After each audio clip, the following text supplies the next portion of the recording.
may Magic Sing dito. Kaya lang, ang problema dun sa Magic Sing, ito lang yung pinadala.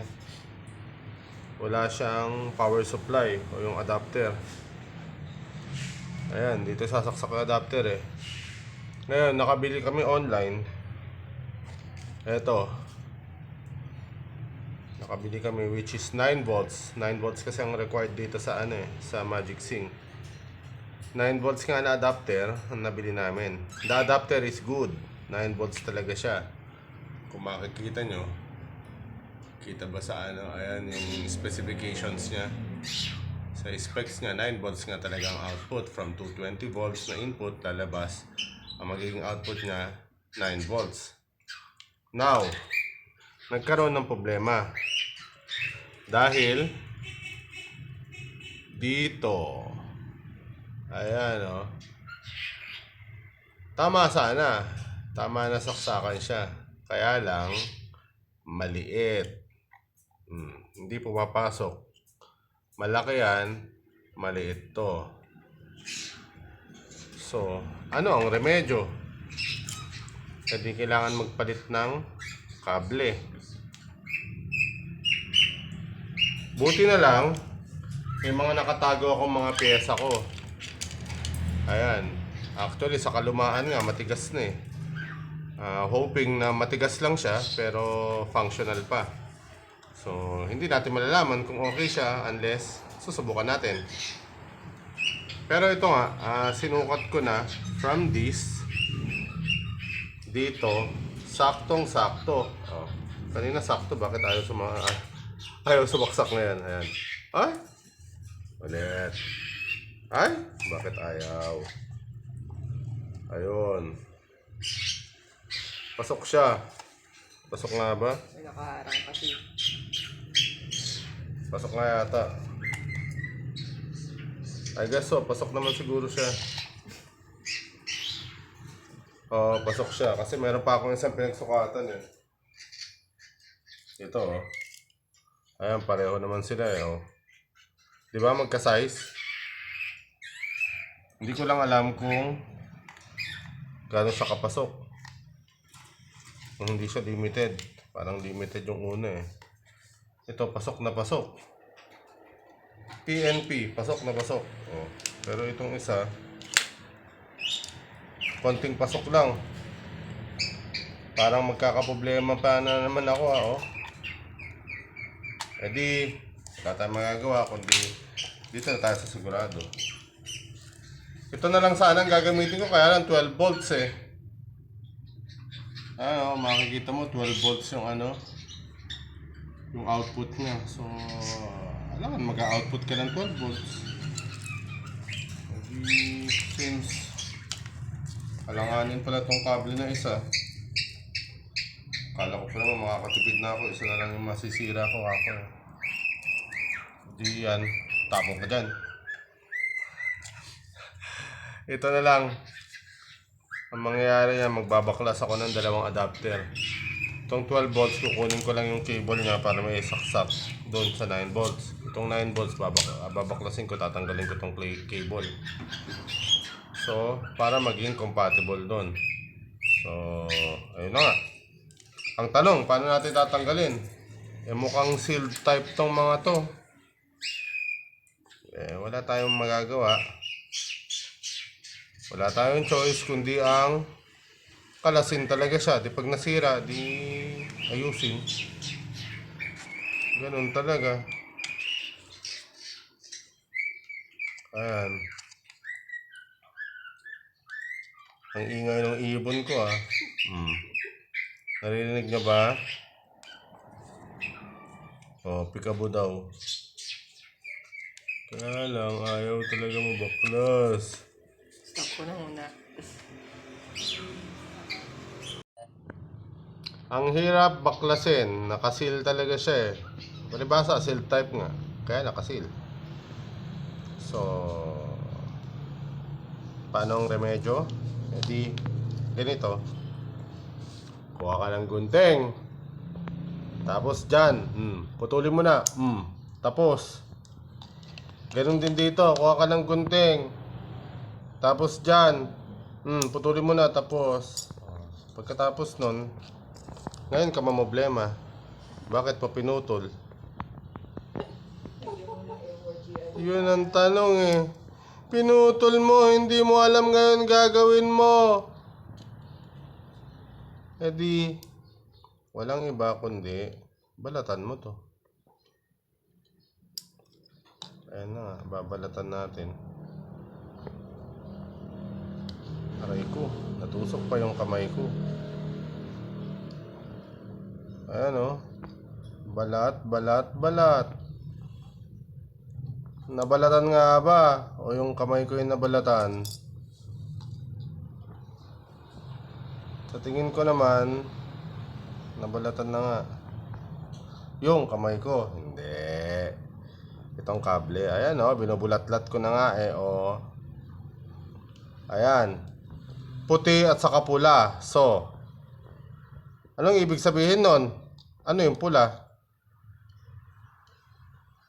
Kadalasan, pagka pula, yan ang positive.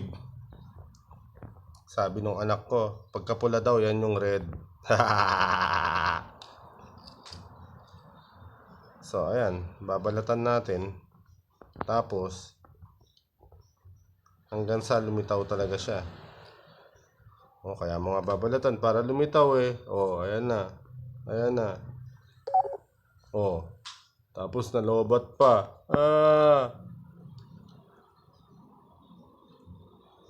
Sige, balatan, balatan. Balatan mo lang.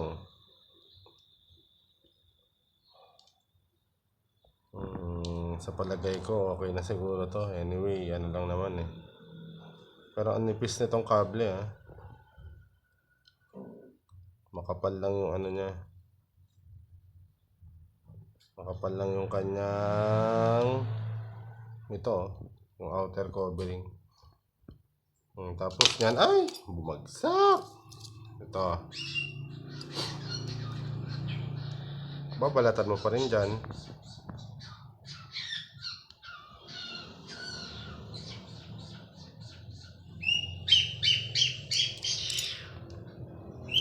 Ayun.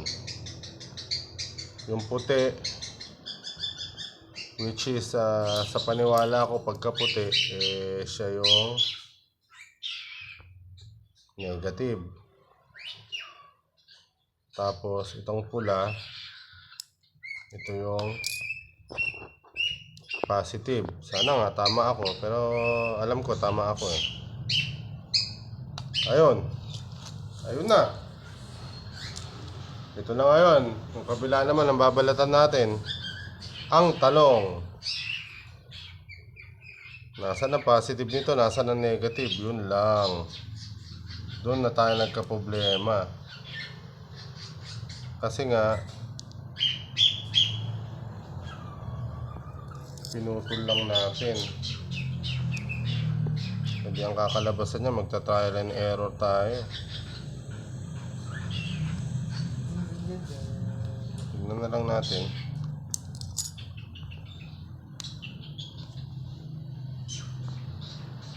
Tapos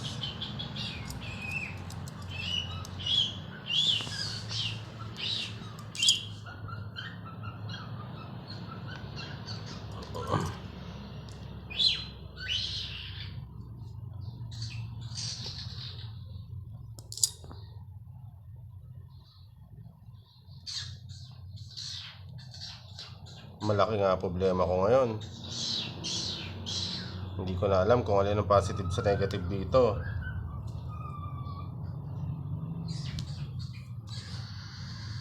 Ang tanong, pwede ba magkabaliktad? Alam mo, susunod. Nakabanata. Paano ba yun?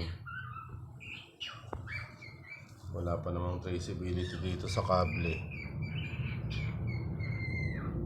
Stop ko muna. Sige.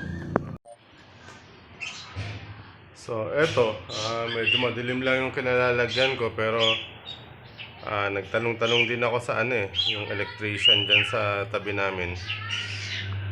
Tinanong ko pagka ganitong kable, ano ba yung negative, ano yung positive. Ayun, sinilip niya to. Tapos sa makita niya, ang itinuro niya, negative itong, sana nga, tama nga. Negative itong pure black daw. Kasi ito may guhit-guhit na puti, ito daw yung positive.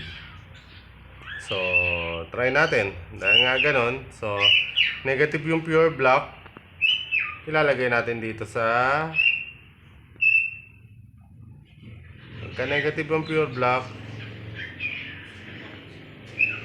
negative is puti. So, yon. So, ilalagay natin dito puti, negative, yung pure black na kable nitong isa. Tapos, sa kabila naman, yung pula, yun yung positive. So, yun yung puti na may may itim na may guhit-guhit na puti. So, ayun, subukan natin kung gagana siya. Pag hindi gumana, edi mali. Sige, subukan natin. Ano tayo ng extension.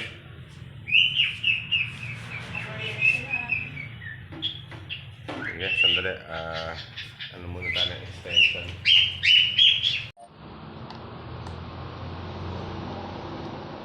Nakasaksak yun. On natin. Wala. Ayun, may ilaw, kulay green. So, ibig sabihin, tama. Tama yung connection natin. So, pakipatay na yun, be. Alright. Then, since tama na yung connection natin, ang gagawin na natin ngayon ay electrical tape. Para ma-seal natin to. So, siya na yun. Ganun lang. Electrical tape natin to. Ngayon ang gagawin natin pag ganito para mas safe. Siguradong hiwalay. Hiwalay ang decolor sa puti. Ang puti sa decolor. Puro ka joke.